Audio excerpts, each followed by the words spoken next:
What's good, everybody? I'm JR. About to check out JR and Heyman hated each other, but it was commentary gold. This video is about wrestling flashback.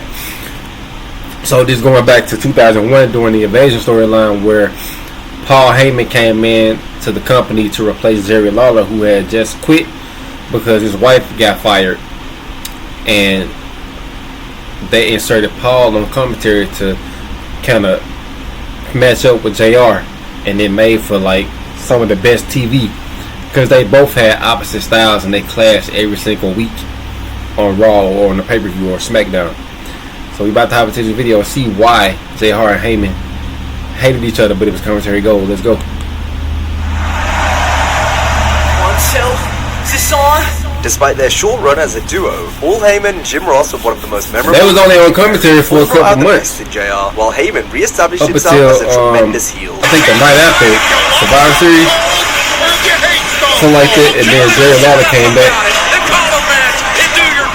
Together, they bickered and argued while providing great calls with their fantastic announcing. Steve Austin is alive today because of his great self-defense. That's a good. You want to have more respect? Hey, I ain't gonna lie.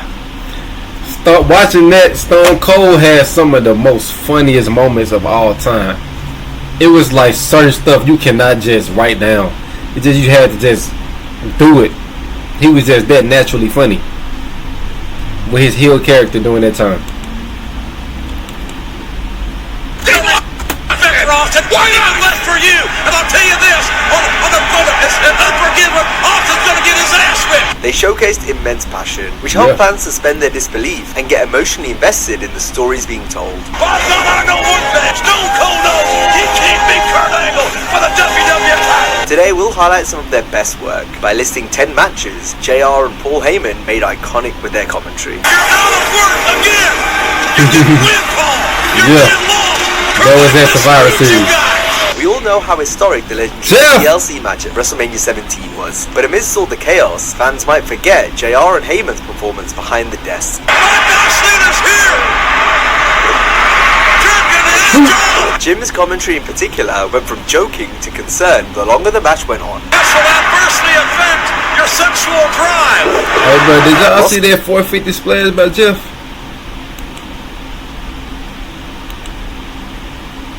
Hold on, let me see. Jeff Hardy was hella athletic back then. Commentary in particular went from joking to concern Look at that 450 the longer the match splash. went on. This will adversely affect your sexual drive. Ross couldn't believe it when Edge speared Jeff Hardy from the ladder. The Oklahoman had a famous call to go with such an insane spot. Oh! And for the 25 ladder, your party may be broken. Smack dab in half. Heyman was overjoyed to see his ECW run-in. On top of that big ladder, it's where you want to go. JR, however, was increasingly worried at each wrestler's condition following another dangerous stunt. I got to say a prayer for these 6 men. In the end, it was Edge and Christian's night. It's crazy how none of them got seriously hurt doing all that. Out of all the TLC matches that they had together, nobody got seriously hurt, which is a blessing in itself. As JR put into perspective how much sheer carnage we just witnessed. Like a tornado ran through a mobile home park. Look at the damage. Look at the destruction. It's crazy. That match was the first ever TLC match. The one that they did before was a triangle ladder match, tag team ladder match between 3 different teams. Ross and Heyman's commentary was one of the highlights of the storyline. Paul was the voice of the Alliance faction, while JR was WWF through and through. It made for a perfect dynamic since both men wanted the other out of a job. I have been sitting like a damn corporate sellout next to that damn pig. The story culminated at the 2001 Survivor Series. The Alliance battled a team of WWF wrestlers, where the winning promotion would gain full control of the company. JR and Heyman were on fire, going back and forth throughout the night. Bye-bye, audience. Good old JR signing off and all this.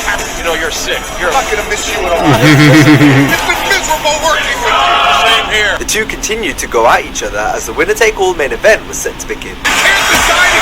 Chris Jericho was hella underrated during this time. This was like some of Chris Jericho's best work before he turned heel in 2007, 2008. This was like some of his best work because this was the first time he was ever pushed into the main event scene. You got to think about it.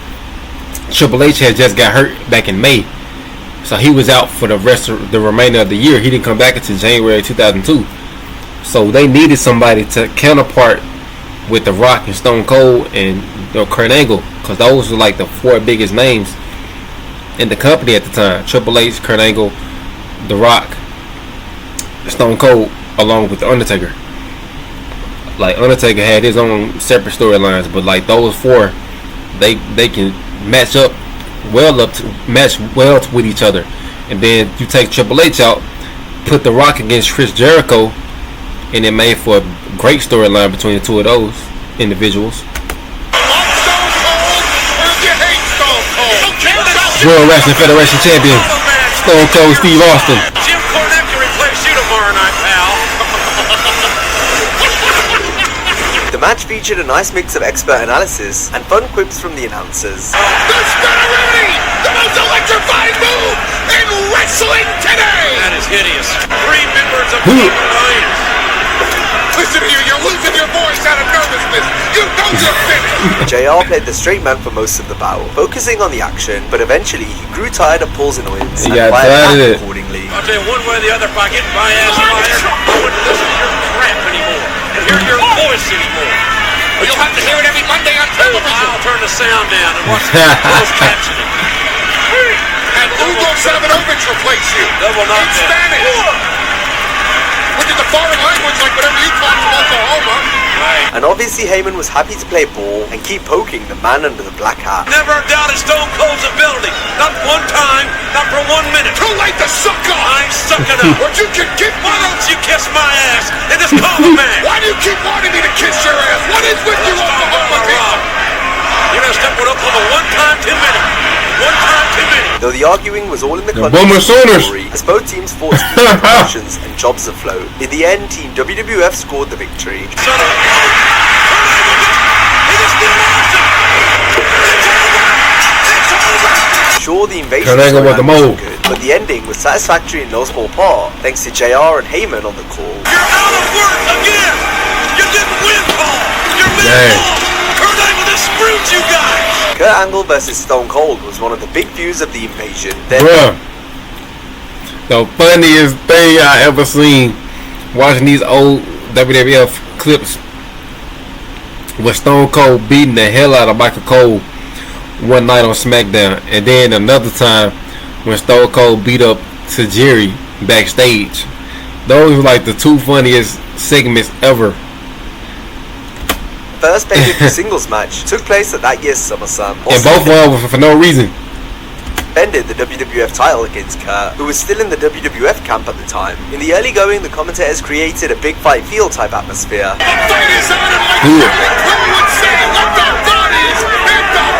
you've got to believe, down deep in your soul, they really, honestly, they lacked a certain amount of heels, because all they did was put up The Rock versus Kurt Angle, or The Rock versus Chris Jericho, or The Rock versus Stone Cold, or Stone Cold versus Kurt Angle, Stone Cold versus Chris Jericho, Stone Cold versus Triple H, The Rock versus Triple H. They always mixed it around. It's like, looking back at it, it was always stale. The same way when I grew up during the Ruthless Aggression era, they always put up like the main heels on SmackDown were King Booker, Finlay, Mr. Kennedy, and MVP, and the baby faces were Undertaker, Kane, Batista, and Bobby Lashley. They always switched up the two teams, to switch up like individuals. One person like Batista versus King Booker, or Batista versus Finlay, or Undertaker and Kane versus MVP and Kennedy. They'll like have it switched up like that every single week, and it was like repetitive looking back at it. It's gonna be as physically intense as perhaps German. They put over how heinous of a heel Austin had become.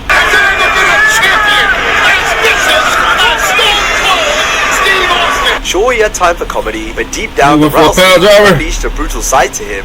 Seen in some time. The psychotic son of a bitch. Angle fired back by going for the ankle, which the announcers sold to great effect. Angle's got the ring.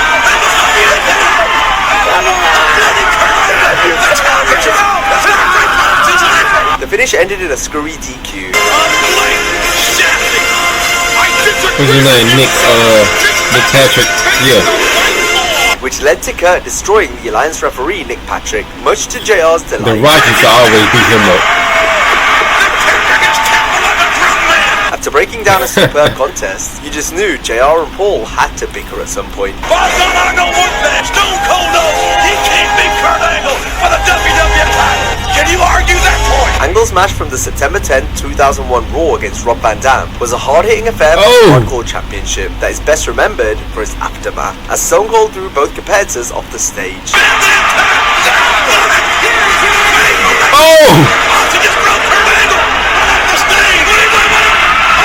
Then while Kurt was being stretchered off by paramedics, Heyman and JR had one of their most famous arguments. The two men spat bullets at one another, while at the same time putting over Angle and Austin's feud in preparation for their WWF title clash at the upcoming Unforgiven pay-per-view. Austin is a sick, no-good, son of a dirty... You know, if you want a job in the Alliance, I can put... And was The Rock around during this time? Or was he still out filming the movie? Because he didn't come back until August. No, he came back in July, right before SummerSlam. So I wonder, was he around during this time? A good word for you with Steph. And looking back at it, Vince McMahon was sitting on a gold mine. He had two of his biggest stars at the same time. He can put them against anybody or against each other and still make money off of it. You look back at old episodes of Raw and SmackDown, if 1 week it was The Rock main event the show, the next week it was Stone Cold main event the show, or the week after it was both of them main event the show in a tag team match or a tag team segment or whatever. He was sitting on the gold mine. I feel like that's why he refused to create a bigger star that was bigger than both of them. Shame is pig carried off. I'll get out of this and go back to Oklahoma and go to a football game. The bottom line here is Austin is paranoid. He is sick. He didn't give Angle any warning. He threw him off that stage. He's a sick human being, and he's running scared. There you go. There you go. Some great work before the invasion began. As Bruh, that part right there of the show was so funny.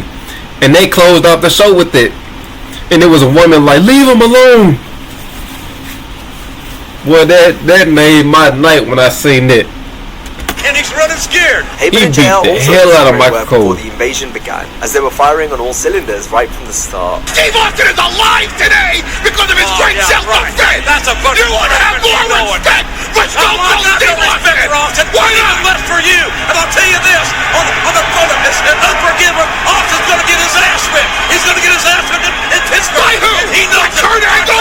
Like Kurt Angle? Get up, Get out of your mind. kiss my ass. Stone Cold and Triple H's tag title defense against Jericho and Benoit from May 21st, 2001 is among the greatest Raw matches of all time. That was a good It's tag team famous match. for the game's quad tear. Triple H got hurt It was in a that match. fast-paced, balls-to-the-wall epic where the crowd bet on numerous false finishes. Triple H got hurt in that match, but that TLC match that happened on SmackDown that following Thursday, what was that, 3 days later, was one of the best TLC matches of all time. And at that match, Chris Benoit got hurt, but he kept wrestling for over the next month, I think, before he went out to have neck surgery.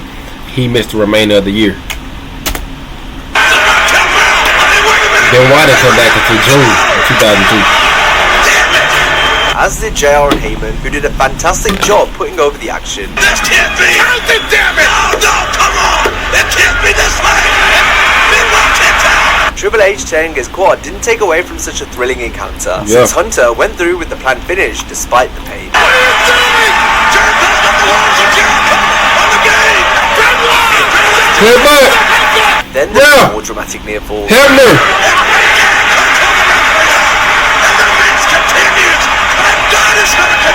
We were witnessing a 5-star classic before our very eyes. The finale was spectacular, as Jericho and Benoit got the win, while the commentators and fans continued to go nuts. But that was good. That was a good tag team match. Even the match Stone Cold had against Chris Benoit on SmackDown a couple weeks later was even better in his hometown of Edmonton, Canada. Edmonton, Alberta, Canada. Was a great one-on-one match. The same night Benoit hit Stone Cold with 10 German suplexes. Stone Cold joined the announce desk for Benoit's steel cage match with Kurt Angle on the June 11, 2001 episode of Raw. Don't you look at me like that, you little bastard.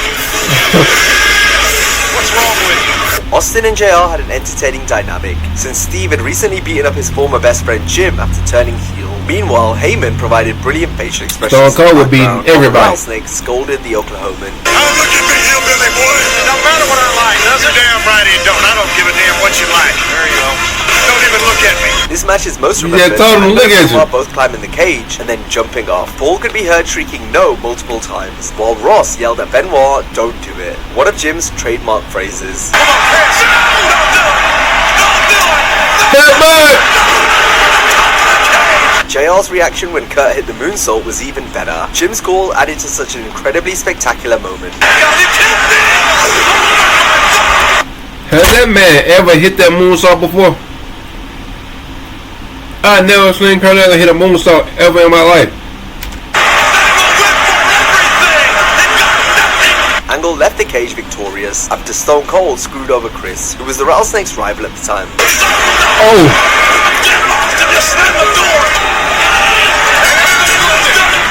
Kurt Angle's battle with Shane McMahon from the 2001 King of the Ring was like a throwback to Heyman's ECW given the brutality, and you could tell how much Paul enjoyed the street fight as he was on form all throughout. If I were Shane, I'd beg for forgiveness. He noted the mismatch between the opponents, but also stressed how the no-rule stipulation at least gave Shane more of a chance than he would have had otherwise. Not to mention, Kurt had already wrestled twice that night in the King of the Ring tournament matches. And an Olympic head right in the trash can. McMahon's toughness was going to be what got him through it, though Angle was still guaranteed to have his way with Shane O'Mac. You think Shane McMahon's body is used to having Running a belly. from a beating like Kurt Angle is giving him? And you think Shane's gonna fall for this again? What's wrong with him? Shane McMahon gonna try to kill him. Oh! And as Kurt brutalized Shane more and more, JR and Heyman had a verbal exchange. Jim wanted the match to be stopped, but Paul disagreed. I mean, these are cents. How much money this stuff is worth? Think that glass is? Well, I'm not worried about the money or the budget. You're worried about two human beings, especially Shane McMahon. I'm not talking about the money or the budgets. I'm talking about the... Is the fact that Shane McMahon did not have to take bumps at all. He didn't even have to get in the ring. He was the boss's son. All thing he had to do was do behind the scenes stuff. He didn't even have to get in the ring. He just did it because he loved to do it. And the amount of punishment he put his body through over the years, just entertaining us when he didn't really have to at all. I salute you, Shane McMahon. Definitely one of my favorites out of the McMahon family. I salute you for sure, because you didn't have to do none of that. Thank you for your contributions to the wrestling industry. Got the thickness of the glass. I'm talking about this is big-time set design. Oh my God! So did Shane, who miraculously still had more fight left in him. Angle's got the leg. My God, please.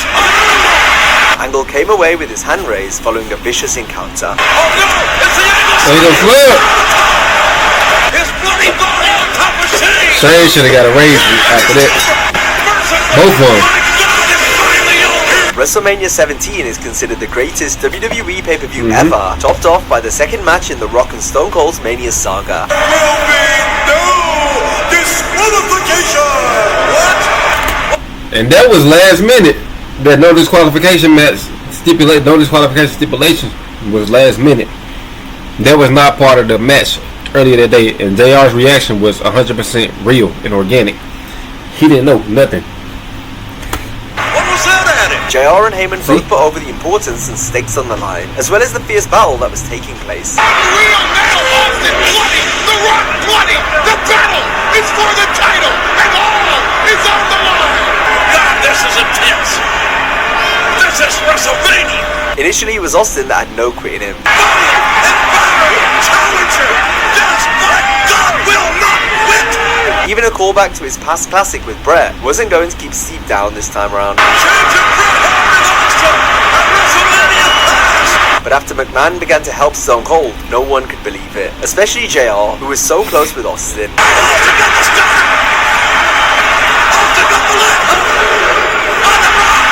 Now it was The Rock fighting to survive and somehow staying in it.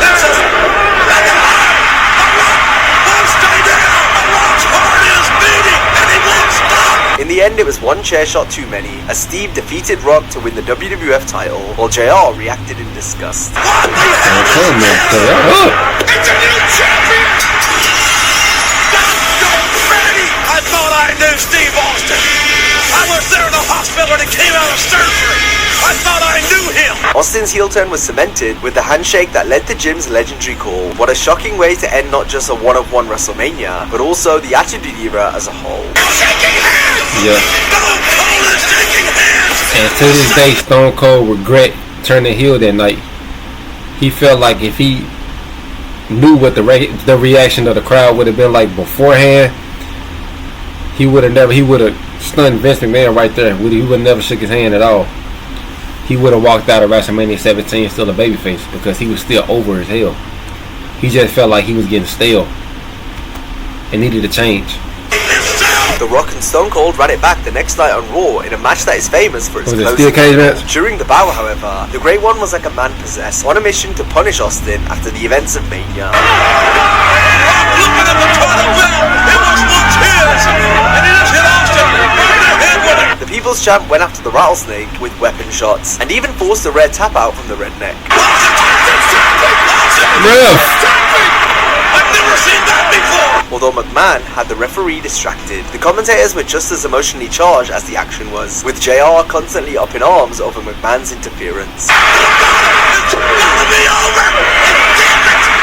Damn it. Though it wasn't Vincent's involvement that would surprise fans on this night. As if Triple Steve H. aligning with the boss at WrestleMania wasn't shocking enough, Austin proceeded to join forces with his arch nemesis Triple H. They're gonna go. They're gonna explode. The new villainous trio beat the hell out of the Brahma Bull and sent him packing for Hollywood. This match at this Yeah, Rock was gone for 4 months because he was getting ready to do the Scorpion King. the depths of hell. 2001 was really the last year of The Rock as a full-time wrestler, because once he started doing the Scorpion King for the filming of that, he had to go out. He came back in July. I think he stayed all the way up until WrestleMania 18. He left a couple weeks into April to promote the movie. Came back around July. Left again to do I think he did the rundown right after that at SummerSlam. After SummerSlam. But 01 was his last, really 2000. 2000 was his last year as a full-time wrestler. And Hollywood kept calling him in 2001. JR, his former best friend, had linked up with the evil chairman, as well as the wrestler Jim despised the most in the game. And The Plus, Rock Ross was like had to communicate 28, with 29 Heyman, who he also during that time. hated. Jim's closing line put it all into perspective, as Stone Cold, Triple H, You were and my Vince age. were now all on the same page. The Attitude And I'm Era was 30 now. done, and may God have mercy on the WWF souls. Vile, ugly, nasty man. And what can we do about it? With Austin turning and The Nothing. Rock on to make a movie, the babyface side was now much lighter. The likes of Angle, Benoit, and Jericho were kept in the mid-card for another few months. Yeah. This meant we had to contend with Undertaker and Kane as top babyfaces. Sure, neither men were doing their best work during this period, but JR was and different. Heyman certainly were. So much so that their commentary could liven up an otherwise dull storyline between the two-man power trip and the Brothers of Destruction. The Spanish guys are out there. That's my monitor. You can't beat him out here. Judgment Day 2001, Stone Cold wrestled Taker. Vince was guest commentator for this main event, and Paul made sure to suck up to the boss at the expense of JR. JR and Heyman's continuous arguments over Austin turning were pure gold. What changed this man? Nothing changed him. He's a I rattlesnake. don't agree with that. He warned you for 4 years. Don't trust anybody. DTA. That included himself. Ross was disgusted by his former best friend's recent actions, though Paul argued he's been the same rattlesnake all along. He used to love it when Austin showed nobody respect. You used to love when Austin would rebel against authority. Now you hate it. Who's changed? He's changed. He's the same man. Well, you Ain't no way he didn't leave out of those arenas drunk, because he's guzzling Budweisers on a nightly basis. If not Budweiser, Bud Lights on a nightly basis. You're gonna have some type of buzz before the night over with. know him, Paul. What's your opinion? I have known him for years. I've managed both of these men early in And their Budweiser is careers. strong. Lunacy. Chaos. Sick and perverted. Retribution. Oh, The finish of the match fell pretty flat, since the fans' attention was directed at Kane running in during the final cover. oh!